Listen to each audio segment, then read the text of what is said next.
Hi everybody and welcome. I thought yesterday one of the themes that I felt was present and coming up are these various life quadrants. So how can I enjoy what I do while at the same time making it good for communities? Am I still productive? Still, after all these years, I have to cry when I think of it. And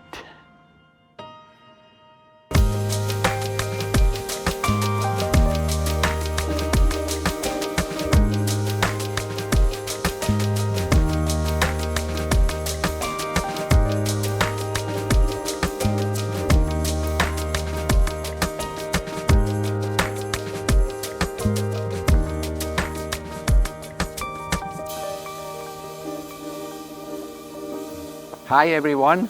So it turns out that as of last night, we have a continuing influx of more interest of working in the middle.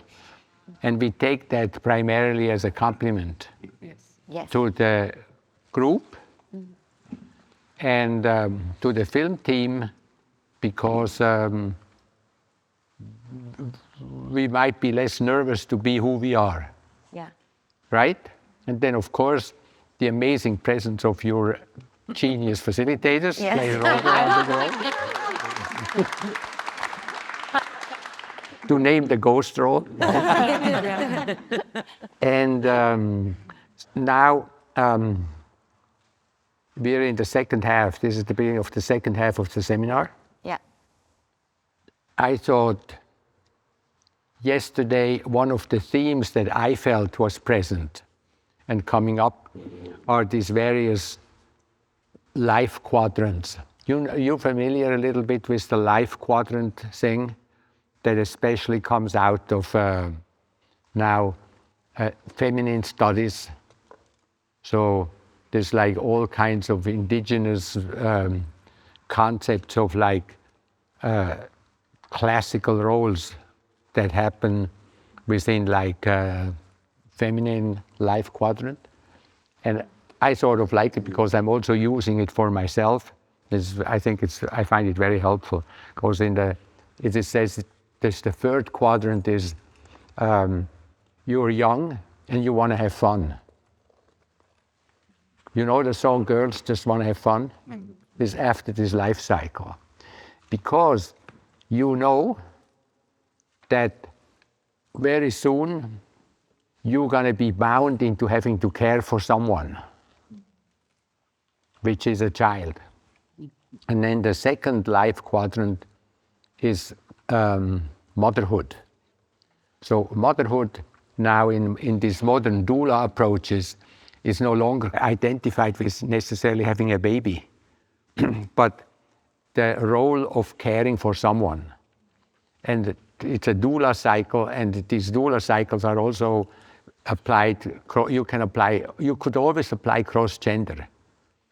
For example, when I was hanging out with the Australian Aboriginal community where my teacher was, I was told that frequently older men, when there was something happened to women, would start nursing babies. Mm-hmm. And I was like young. I thought, men nursing babies, how? And you always says, well, it's very easy. There's all kinds of herbs that you can take, and then you start to lactate. And I thought, no. And then actually looked at the science. It's actually like relatively simple, right? So it's like a hormonal thing, and there's so much done with herbs and things like that.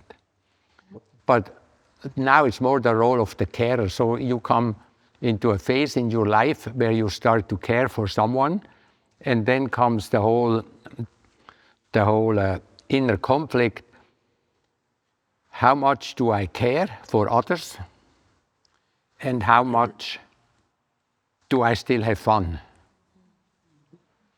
So how can I enjoy what I do while at the same time making it good for communities? Right? And then comes the third cycle, which is matriarchy. So now you're a matriarch.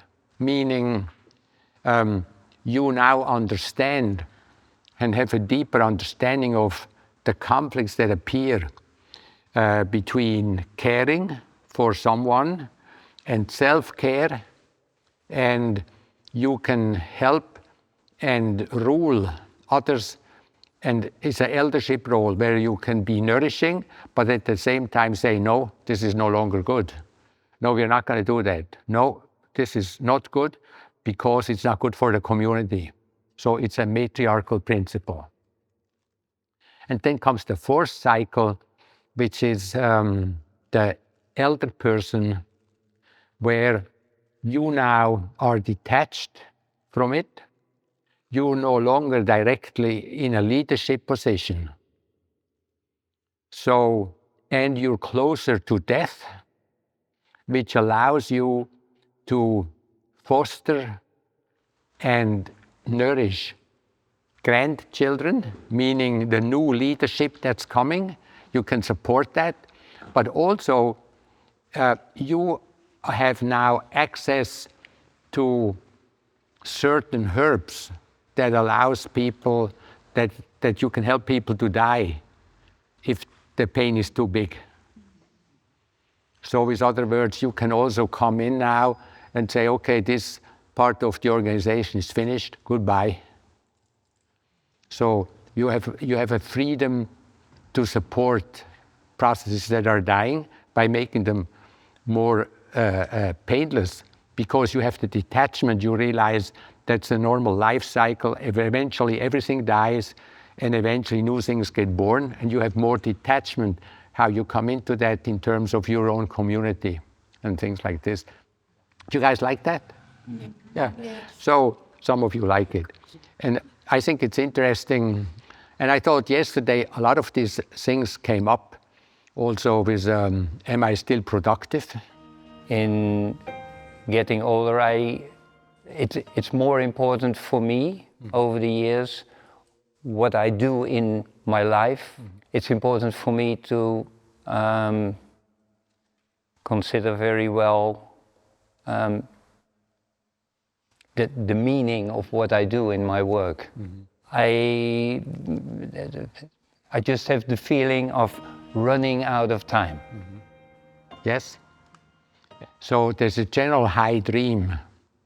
When your parents die, for example, on the deathbed, they'll have an insight that they weren't the best parents, and they will try to resolve a conflict. Yes, or let's say you had a father who was very busy, and then you will think now the father is dying, and he will want to have the whole family come together and then tell the family how much he actually loved them and how much he was present for them, right? And then the mother, as a mother, see, this is the whole second cycle. When you start to caring for someone, you also learn to make boundaries as a mother. You also have to make boundaries. You have to feed the baby, plus you learn the basic leadership skills in the sense that certain things can't wait. For example, if like I coach both female and male leaders, for example, female leaders as a whole, in my mind, statistically, not individually, but statistically, are better with economics, and they better understand that something has to happen now. Whereas men can say, okay, this is good, we're going to have to do that maybe in a month. And if you're a woman, you can't say, yeah, I mean, my children are at the moment hungry, but I'm going to cook for them in a month. So, you know, there's certain tasks that have to be dealt with now, if you like it or not. So it changes sort of a different attitude towards leadership, also towards economics. But then I was also thinking, when the research we did at the time when people die, that was a big thing for me because I was like in my early 30s. And then men on their deathbed regretted that they didn't play more. You know, they didn't say, oh, I wish I would have spent more time with my family. But they said, I can't believe I never bought that motorcycle. You understand why? It's like watch, for example, I'm thinking of your work and my work and male work yesterday. Like, we are supposed to be providers in one way or another, and we don't have time to play. Yes? So make time to play. I thought that about your work. Find something that you enjoy with your, that's where you use like a movement thing. Yeah. You like dancing? Yeah, You could go in some dance class. that's true. And then with women, it was romance. I wish I had more time for romance, or I wish I would have used some opportunities for romance. And I often say that because for me, that's really when it went home. So I was a keynote speaker at a psychological conference in Melbourne, in Australia, that was on death and dying. And that was part of my lecture. And I said that, and someone had come with their mother who was maybe in her 80s. And I said that, still after all these years, I have to cry when I think of it.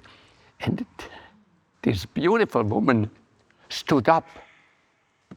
It was a huge congress hall with about 600-700 people or whatever, stood up and said, yes, but you don't understand. I couldn't. I had children. Oh my God. And he had these beautiful black eyes. Oh. And this beautiful black hair. But I was married. I had children. I couldn't. And I thought, that's a big one, don't you think? Like, make space for romantic moments in your life. Sometimes it can be relationship. Sometimes it can take a minute and look at the moon. Or look at a single lamppost in the middle of a city who is radiating the loneliness that we all feel at times, with a slight moon fading in the background, and enjoy it. So I thought I wanted to bring that in about yesterday. It caused me like the dreaming in the lamppost, and I started to have this space of dreaming and romance. So that's why I'm coming to you slower. Yeah. Aww. That was so sweet. Thank you. Even if it's just 20 seconds, it's still precious. Yeah, it is. I know. So I want to switch because we have a full program. Absolutely. So the other thing is, I don't know if how many of you had thoughts about this last 2 days, that sometimes in your life you have one single issue, and you feel that's a problem. And then there's also another process that you might have seen, where the issue that you have is very broad. And it's hard to start on anything because it's so broad. Mm-hmm. For example, you say, I have anxiety issues. That is such a broad term. You don't know what people mean by that. Or people say, I feel I don't belong here in many ways, and I feel I'm frequently not connecting to what's happening or to people. This is sort of like very broad kind of things. And one of the issues is they're very hard at times to work on for the person. For example, I have anxiety. So my anxiety starts in the morning when I start to think of the day and what could happen to me during the day. It's hard to just work on that, because if you start to work on that, right away a voice will come in. Are you still following me? Yes. Like, do you recognize yourself a little bit in this? No. A voice comes in that says, well, it's not just the morning. I mean, And then later you have this, and then later you have that. And the other day you had this actually. That was a little bit something else. And actually you didn't the have it in the idea. morning. Yeah. Can you follow this? And as a result, nothing ever changes. And if something changes, the voice comes in and says, okay, maybe now you know what to do in the morning, so what? The day has 18 hours where you constantly have to deal with that issue. How many of you somehow resonate a little bit with, in one way or another, with this? So about some of you. Now, we also train in DDI, and it's inspired also by Castaneda and shamanism, which is we separate things out and say, the shamans call it controlled folly, controlled craziness. So you do something crazy, it's a self-discipline issue. For 1 week, you pretend that it's only the morning. You work on that particular morning edge. And for the whole week, anytime there is an opportunity to practice the new identity, you use it. It doesn't matter if it's in a cafe, if it's in a relationship, if it's with yourself. You just practice it for a whole week as much as possible. So why do we do that? Well, deep democracy says that you are a physio, psycho, spiritual whole being. You are one whole. And in principle, you are fluid. If you watch children, for example, they're very fluid. They just go along with whatever happens in the moment, and they focus on whatever is interesting to them. Yes? Like they have their own interest. And you learn in the beginning, I think it's also an old thing we haven't shown in years.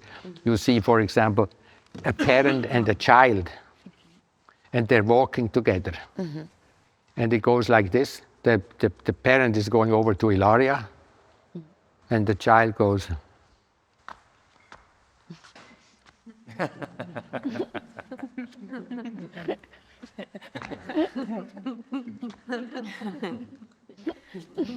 Can you follow this? So, and then later, this becomes one. Mm. This one is going through life, and your child, your non-socialized part, right? Then it looks different. So then later, when you grown up and you go with your partner, you go like.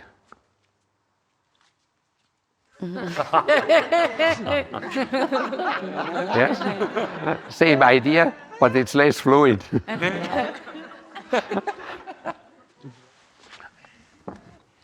So actually, if you work on one edge, you will naturally get access to all of those issues in the back and even more. You don't need to work on the whole because that unfolds naturally. You start to work on your grip. You can't help it. You're eventually gonna want to hang on something. And if you ever manage to hang on something for more than 20 or 30 seconds, you can't help it. You will want to start to pull yourself up and realize you can't. You don't have to think, okay, I'm gonna get in shape. All you gotta do is just start on one little thing at 9 o'clock in the morning, and it happens. Till it becomes a habit. We know that takes how long? 6 weeks. It's not very long. Okay, that's it. That's what I wanted to say. I love it.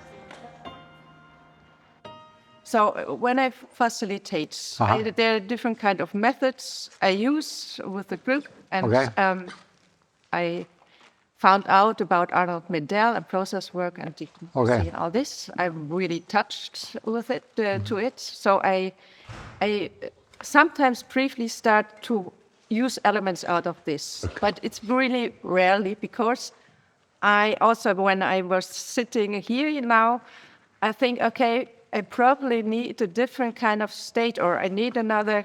How do I shift from a facilitating with a liberating structure or whatever to find out, okay, hey, let's use process work and probably do this kind of role play here now.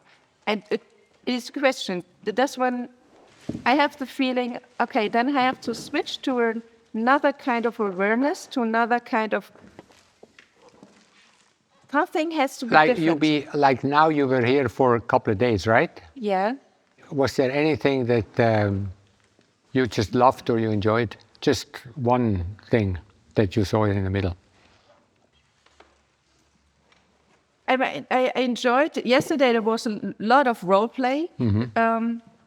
This one, you like that? Yeah. Okay, that's like try it. Whenever you see an opportunity and you think, oh, I could use role play here, try it.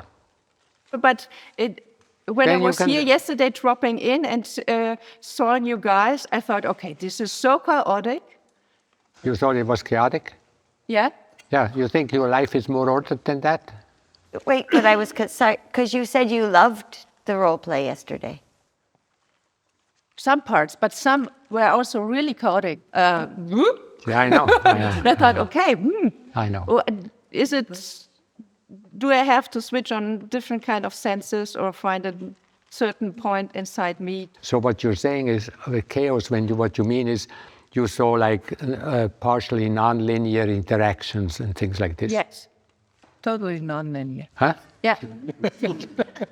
Yeah, that's good descriptions. So in my limited experience, you're saying I'm drawn to it. Mm-hmm. My classical background and approach is very different. And it's somewhat different. Yeah. And then I think I have to be in a particular state to be able to follow that. Yeah, is that what you're saying? Yeah. Now, I don't think it's a state. If you want to learn process work, like we have a 5-year-long training, and that gets you to the point where you sort of start as a practitioner, but you're not yet a senior practitioner because it's a complex science. But you don't need to learn process work. All you need to do is be yourself. You said, well, I like the role play, but for me, I would want it a little bit more structured than in your work. You should, when you start to feel, I could try a role play here, you could say, okay, I want to use something that I saw in process work. It might look a little bit chaotic, but I'm trying to make it as structured as possible, and then make roles and then set them up. And then you ask people at the end, so how did you guys like it?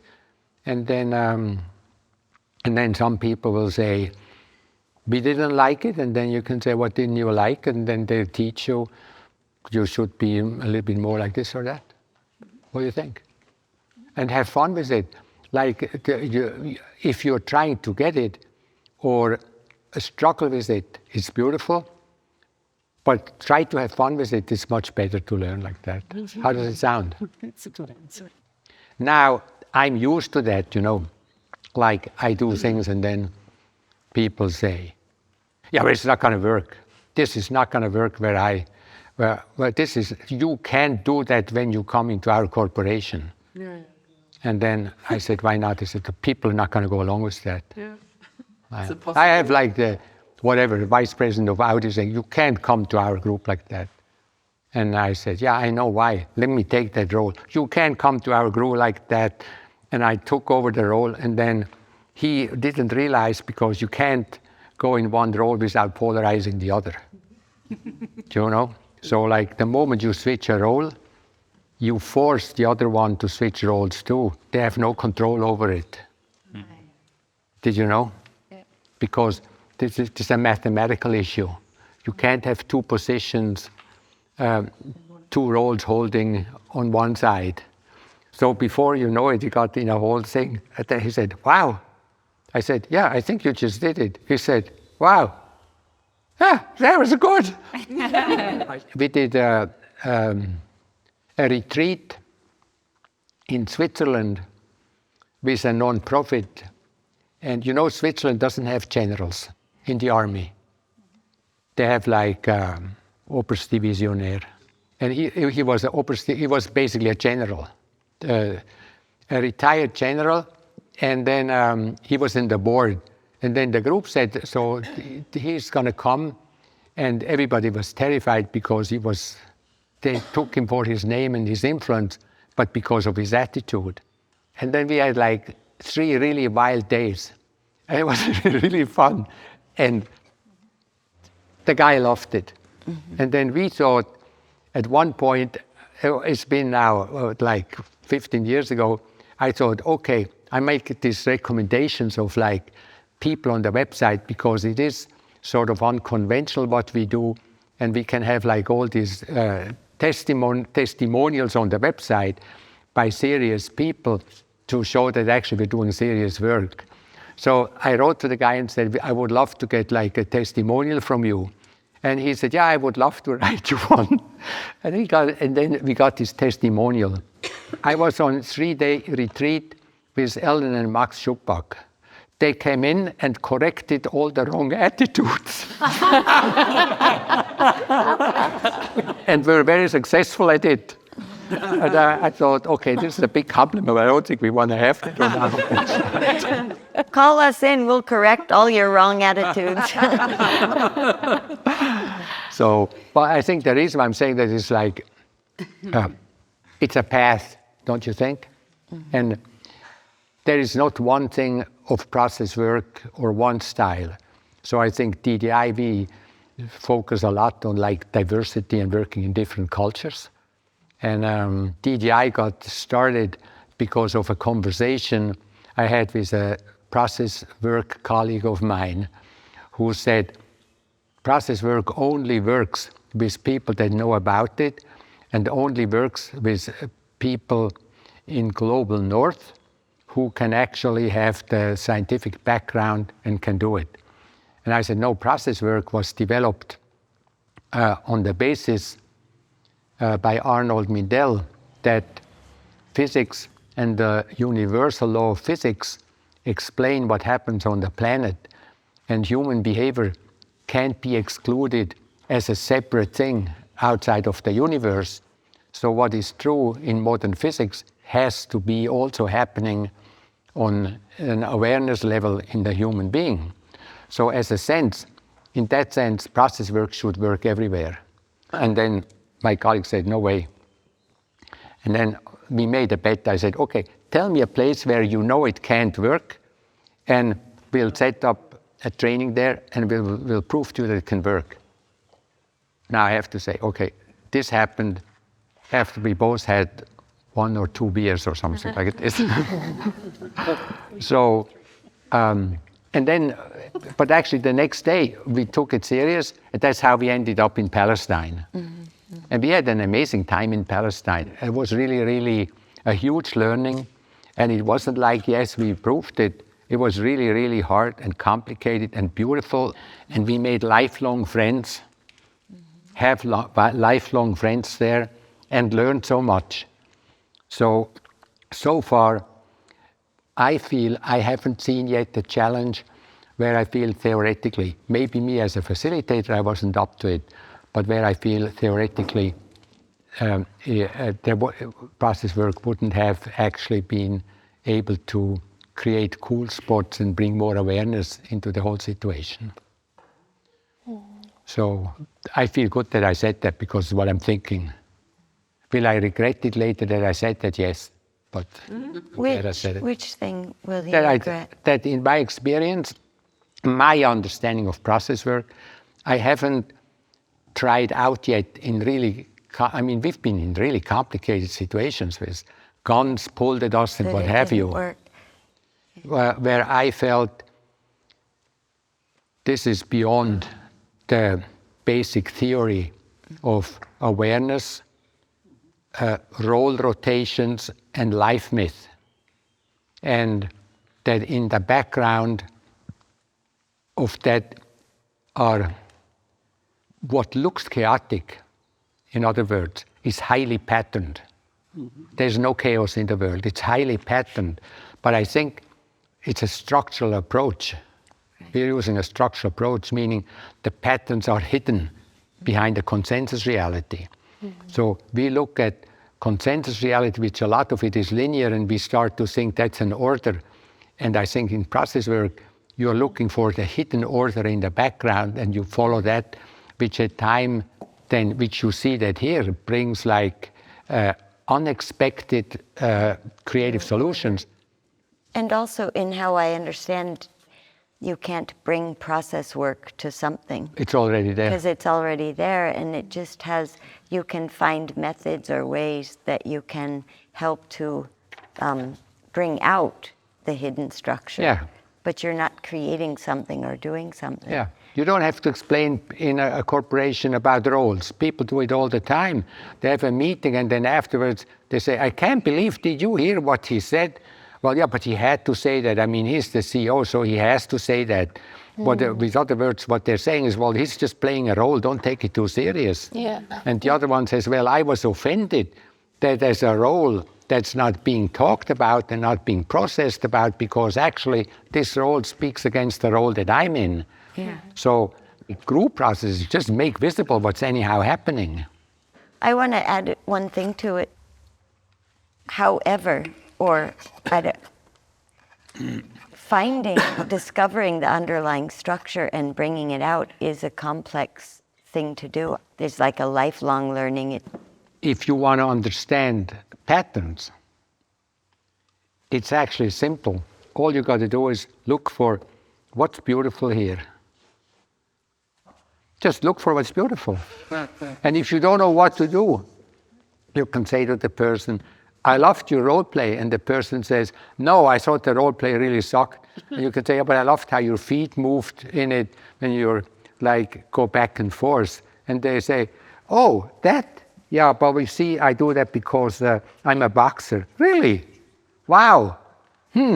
How did you become so strong? And before you know it, you have like the whole process unfolds. Wow. But you can't start out by thinking, I know what's happening here, and I have to figure out what's happening here so I can do it. You look happy. That was really beautiful. Yeah. Yeah, that's it. That was so beautiful how that, perfect. Meaning now we start to work with people. Yeah.